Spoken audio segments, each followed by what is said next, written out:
My name is Tony Robinson. This is my latest book, Bad Kids. It's about the worst children in history from the Babylonian times through to the present day. I wanted to write something that was fun, that had a lot of jokes in, that was for children, but also had a serious element to it as well. So if parents wanted to read it with their kids, or if teachers wanted to read it with their kids, they could do so too, but nevertheless kids would still think of it as something written essentially for them.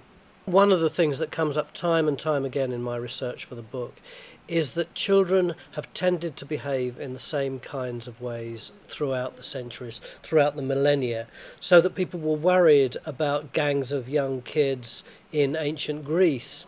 They were worried about it in the Middle Ages. London used to come to a virtual standstill sometimes when the apprentices rioted in London in the Middle Ages. In the 19th and early 20th century there were huge problems with gangs and with knife crime, and the same kind of themes come out time and time again. These gangs tended to be defined by the fact that the kids wore fashionable clothes. They wanted to set themselves apart from other kids, and almost invariably one of the items of clothing that they wore was some kind of baggy hat or other that drooped over the eyes so that you couldn't see who they were. I think there have always been ebbs and flows, swings of the pendulum with the way that we deal with children.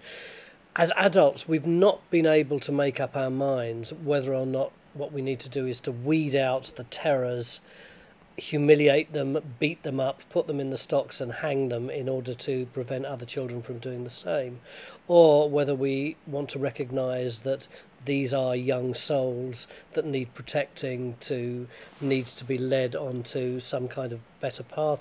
I wanted to do something which kids could think about if they wanted to, or could just enjoy laughing about if they didn't want to think about it. Will it scare kids? Well, I think the kind of children's writers that I have always been influenced by have been people like Joan Aitken, Roald Dahl, Diana Wynne-Jones, even the Brothers Grimm, who were quite happy to talk about really quite scarifying subjects, but would do so with love, would do so in such a way that they knew that they weren't abandoning the children either intellectually or emotionally, that they would create some kind of security in the way that they wrote so that children could deal with these horrible things, because children have to deal with horrible things in their real lives, but would be able to come out the other end not galvanised, not petrified, not in a state of shock, but actually having been through a whole process and coming out affirmed in some kind of way.